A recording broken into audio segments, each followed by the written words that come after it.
एक बात तो ये कि ये देश की जनसंख्या के लिए अच्छा है। मैं बस फायदे गिनवा रहा हूँ। ब्रह्मचर्य क्यों? पहले तो ब्रह्मचर्य है क्या? ब्रह्मन मतलब जो परम है या ईश्वर, चर्य मतलब मार्ग। जो परम के मार्ग पर है या जो ईश्वर के रास्ते पर है, एक ब्रह्मचारी है। जो ईश्वर के रास्ते पर है का मतलब है, देखिए, आखिरकार हर कोई आनंद की खोज में है ना? जाने या अनजाने में। हाँ या ना? हाँ। क्योंकि आपको आनंद नहीं मिला तो आपने सुख से काम चला लिया। सुख आनंद नहीं है। सुख बस आनंद की परछाई भर है। ये सुंदर है, लेकिन ये बहुत सीमित है। जब भी आप खुद को सुख में लगाते हैं, अगर आपको सुख लेना है तो सुख के लिए आपको किसी इंसान की या किसी चीज की जरूरत पड़ती है कि नहीं? Yes. जितना आप सुख की गहराई में जाते हैं, उतनी ही गहराई से आप उस इंसान या उस चीज से बंध जाते हैं। हाँ? मान लीजिए ये चीज या ये व्यक्ति आपसे ले लिया जाए तो आप टूट जाएंगे, है कि नहीं? अगर आपका सुख के साथ बड़ा गहरा जुड़ाव है तो वो चीज या वो इंसान जिससे आपको सुख मिलता है आपसे ले ली जाए तो आप टूट नहीं जाते। तो आपका अस्तित्व एक बड़ा बंधन बन जाता है। बंधन कोई ऐसी चीज नहीं है जिसका कोई मजा लेता है। आपके अंदर कुछ ऐसा है जो हमेशा हर एक बंधन से मुक्त हो जाना चाहता है ना? लेकिन अगर आप सुख खोजने में लग गए तो आप खुशी खुशी अपने आप ही ऐसी सीमाएं बना रहे हैं जिन्हें आप पार नहीं कर सकते। बुरी लगने वाली सीमाओं को आप तोड़ सकते हैं, है कि नहीं? अच्छी लगने वाली सीमाओं को आप नहीं तोड़ सकते, है ना? अपनी बहुत सारी जंजीरों पर आपने सोने का पानी चढ़ा रखा है और आप उन्हें गहनों की तरह पहनते हैं कि नहीं? अपनी सीमाओं का आप जश्न मनाते हैं। एक बार आप अपनी सीमाओं का जश्न मनाने लग गए तो फिर उनसे मुक्त होने का कोई रास्ता नहीं है। तो ब्रह्मचर्य का मतलब है कि आप ईश्वर के रास्ते पर हैं। इसका मतलब है कि इस तरफ पहला कदम यह है कि आप अपने स्वभाव से ही प्रसन्न हैं। जब भी आप बहुत खुश या आनंदित होते हैं, आपने देखा है, ऐसा लगता है कि आपको किसी चीज़ की ज़रूरत नहीं है। हाँ? किसी एक दिन जब आप बहुत खुश होते हैं, अगर आप खाना ना खाएं, सोएं ना, कोई फ़र्क नहीं पड़ता, होता है ना? अगर आप ना खुश हैं तो हर चीज़ बढ़िया होनी चाहिए। आप दुनिया में हर चीज़ के बारे में शिकायत करते हैं, है कि नहीं? जब आप सच में आनंदित होते हैं तो देखिए, ये आपको मुक्त कर देता है।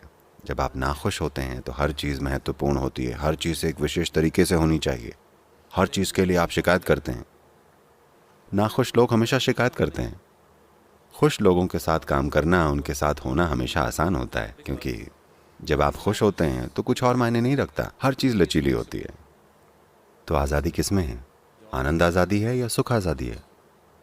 साफ है, आनंद आज़ादी है कि नहीं? तो आप देख रहे हैं कि प्रसन्न कैसे रहा जाए। अगर आपने इसे बाहर ढूंढा तो आप अपने आप सुख खोजने वाले बन जाएंगे। आनंद का स्रोत तो वैसे भी आपके अंदर है। जब भी आप खुश थे तो खुशी आपके अंदर महसूस हुई थी या ये बाहर से आप पर बरसी थी? ये हमेशा आपके अंदर होती है कि नहीं? तो अगर खुशी का स्रोत आपके अंदर है तो इसे बाहर खोजना एक बेवकूफ़ी भरा काम है। हाँ? होता यह है कि खुशी का स्रोत आपके भीतर है। बस आनंद पाने के लिए आप बाहरी चीज़ों का इस्तेमाल करते हैं, या दूसरे शब्दों में आपका आनंद धक्का मारकर स्टार्ट होता है। क्या हम इसे सेल्फ स्टार्ट बना लें? आपको नहीं चाहिए। अगर आपने अपने आनंद को सेल्फ स्टार्ट बना लिया है तब आप एक ब्रह्मचारी हैं। अब आप ईश्वर के रास्ते पर हैं। आप अपने स्वभाव से ही आनंदित हैं। क्या यहाँ के सारे ब्रह्मचारी ऐसे बन गए हैं? हो सकता है नहीं, लेकिन इरादा यही है। वो इस तरफ काम कर रहे हैं। इस तरफ काम करने के लिए आपको एक स्थान और समय चाहिए होता है, आपका अपना, जिसमें आपको अपने जीवन में दूसरी चीज़ें हैंडल न करनी पड़ें। इसलिए उन्होंने जीवन जीने का एक ख़ास तरीका चुना है। अभी कल हम लोग ऊपर पहाड़ पर गए थे। सिर्फ अपने शरीर का भार लेकर ऊपर चढ़ने में आप में से कई लोगों के पैर कांपने लगे थे, है कि नहीं? मान लीजिए आप अपने कंधे पर 4 लोगों को बैठाकर ऊपर चढ़ना चाहते हैं। आप में से कितने लोग ऊपर पहुंच पाएंगे? आप में से ज्यादातर नहीं पहुंच पाएंगे, है कि नहीं? इसीलिए ब्रह्मचर्य। आप समझे? आप बहुत ऊंची चोटी पर चढ़ने की तैयारी कर रहे हैं। अगर आपके पास 10 लोगों को कंधे पर लेकर चढ़ने की ताकत होती तो ये शानदार बात होती, लेकिन ऐसे लोग हमें बहुत कम ही मिलते हैं। अकेले चलना बेहतर होता है, इसलिए वो अकेले चलते हैं। अभी आपकी समस्या ये है कि जब तक आप 14 के हुए, आपकी बुद्धि हार्मोन्स ने हर ली, इतनी ज़्यादा कि आप समझ ही नहीं पाते या ये मान ही नहीं पाते कि इनसे मुक्त कैसे होना है। कोई यहाँ बस बैठे बैठे खुश रह सकता है। उन्हें शादी करने की ज़रूरत नहीं है, उन्हें आदमी औरत के पीछे भागने की ज़रूरत नहीं है, उन्हें ऐसा या वैसा करने की ज़रूरत नहीं है। वो बस जीवन में साधारण चीज़ें करके खुश हैं, आपसे ज़्यादा आनंदित हैं, आपसे ज़्यादा तीव्र हैं। तो क्या इसका मतलब है कि आप सबको ब्रह्मचारी बन जाना चाहिए? नहीं, आप सभी को अंदर से ब्रह्मचारी बनना चाहिए। In terms of lifestyle, not necessarily. Brahmacharya does not mean just celibacy. जीवन शैली के मामले में वो जरूरी नहीं है। ब्रह्मचर्य का मतलब सिर्फ कुंवारा रहना नहीं है, ठीक है? ब्रह्मचारी बनने के लिए ये बहुत सारे पहलुओं में से बस एक है जिसे मदद के लिए लिया गया है। ब्रह्मचर्य यानी आप दिव्य के रास्ते पर चल रहे हैं, मतलब आप अपने स्वभाव से ही परमानंदित हैं। आप शादीशुदा होकर भी ब्रह्मचारी हो सकते हैं, ये संभव है, क्योंकि आप अपने स्वभाव से ही आनंदित हैं। आप अपने पति या पत्नी से आनंद निचोड़ने की कोशिश नहीं कर रहे हैं, आप अपने स्वभाव से ही आनंदित हैं। ये ऐसे ही होना चाहिए। पूरे संसार को ब्रह्मचारी होना चाहिए, है कि नहीं? हर किसी को अपने स्वभाव से आनंदित रहना चाहिए। अगर 2 लोग मिलते हैं तो ये खुशी बांटने के लिए होना चाहिए, ना कि एक दूसरे से खुशी ऐंठने के लिए, है कि नहीं? तो जिन्होंने ये फैसला लिया है कि उन्हें किसी दूसरे से खुशी नहीं ऐंठनी है, बल्कि उन्हें अपने ही भीतर की खुशी का स्रोत पाना है, उन्होंने ब्रह्मचर्य ले लिया है। और एक खास व्यवस्था क्यों बनाई गई है?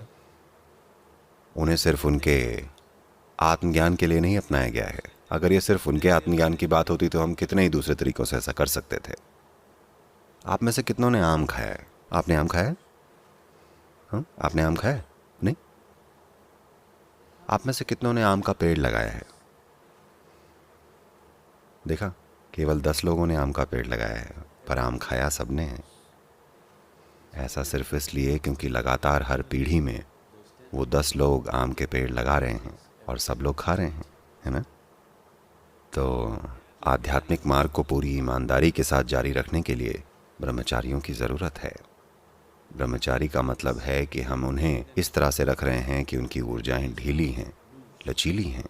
हम उनसे कुछ भी बना सकते हैं, मतलब कुछ भी बना सकते हैं। मैं 10 ब्रह्मचारियों को एक में मिला सकता हूँ और 10 ब्रह्मचारियों से एक बहुत बड़ा इंसान बना सकता हूँ, एक बहुत बड़ी शक्ति। हमने उनकी ऊर्जाएं ढीली रखी हैं, उनका कोई व्यक्तित्व नहीं है। आप उन्हें जैसे भी मोड़ें वो वैसे ही बन जाएंगे। देखिए, अगर हम एक उदाहरण लें तो आप एक मिट्टी के बर्तन की तरह हैं। आप एक कार्मिक बर्तन जैसे हैं। कुछ विशेष कर्मों ने, विशेष प्रभावों ने आपको एक विशेष रूप दिया है। हाँ?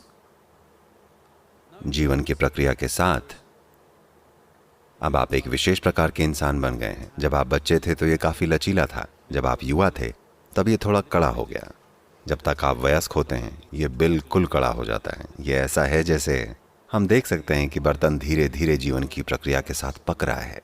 अब जब तक आप बूढ़े होंगे तब तक ये पूरी तरह से सख्त रूप होगा। अगर आपने इसके साथ कुछ भी किया तो ये टूट जाएगा।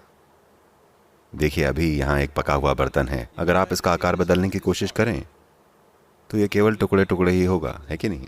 लेकिन जब ये पका नहीं था तब आप आसानी से इसको मोड़कर कुछ भी बना सकते थे। आपने 10 कच्चे बर्तन बनाए, कल आपको ये अच्छे नहीं लगे तो आप इन सबको एक साथ जोड़कर एक बड़ा बर्तन बना सकते हैं, है कि नहीं? अब हम पके हुओं को कच्चा बना रहे हैं। हम उन्हें उस अवस्था तक कच्चा बना रहे हैं जहां वो बहुत लचीले हो जाएं। हम उन्हें कोई भी आकार, कोई भी रूप दे सकते हैं। तो ब्रह्मचारी उस तरफ काम कर रहे हैं। ये एक बहुत बड़ी साधना है, ये वैसा नहीं है। जानते हैं, जैसे दुनिया के दूसरे सिस्टम कर रहे हैं कि वो बस शादी न करने की कसम खा लेते हैं। ये वैसा नहीं है। वो अपनी ऊर्जाओं के साथ क्या करते हैं, उसका पूरा का पूरा एक सिस्टम है। अंदरूनी तौर पर बहुत बड़ा काम किया जा रहा है। ये इसका बहुत छोटा हिस्सा है। जो आपको दिख रहा है कि उन्होंने शादी नहीं की, ये इसका बहुत छोटा हिस्सा है। बाकी का बहुत अंदरूनी है। और ऐसे लोग जो दूसरों की भलाई के लिए खुद को समर्पित करना चाहते हैं, उनकी समाज में ज़रूरत है। किसी भी समय, किसी भी समाज में दूसरों की भलाई सोचने वाला अगर कोई भी नहीं है, तो वह समाज निश्चित ही बर्बादी की तरफ बढ़ रहा है, पक्का। अभी इस समाज के साथ यही चीज़ हुई है। बहुत कम लोग हैं जो दूसरों की भलाई के बारे में सोच रहे हैं। बाकी सब मेरा क्या, मेरा क्या, मेरा क्या। अगर कुछ प्रतिशत लोग अपनी भलाई से परे सोच रहे हैं, सिर्फ तभी समाज संतुलित और स्थिर रहेगा। नहीं तो समाज बस बर्बाद होता चला जाएगा। क्या यह महत्वपूर्ण नहीं है कि कुछ लोग हैं जो अपनी भलाई, अपने जीवन के बारे में नहीं सोचते हैं। वो देखते हैं कि ये सब दूसरों के लिए कैसे संभव हो। तो आध्यात्मिकता की प्राचीन शुद्धता बनाए रखने के लिए और इसे पीढ़ी दर पीढ़ी प्रसारित करने के लिए ब्रह्मचारी भविष्य के लिए एक निवेश हैं। एक छोटे मूल समूह की ज़रूरत है। सबको ये करने की ज़रूरत नहीं है और न ही हम सबको लेंगे। हर साल ब्रह्मचर्य के सैकड़ों आवेदन आते हैं। हम उनमें से बस 8-10 लोगों को लेते हैं। बहुत सारे गुणों को देखते हुए और तमाम संभावनाओं को देखकर हम हर किसी को नहीं लेते, क्योंकि ये ज़रूरी नहीं है और न ही वो ऐसे बन पाएंगे और न ही वो उतनी साधना कर पाएंगे जिसकी ज़रूरत है या जो उनसे अपेक्षित है। आपका अस्तित्व लचीला और जागरूक बनना चाहिए, जिससे आप खुद को किसी भी तरह का बर्तन बना सकें। क्या ऐसी आज़ादी अच्छी चीज़ नहीं है? यही ब्रह्मचर्य है।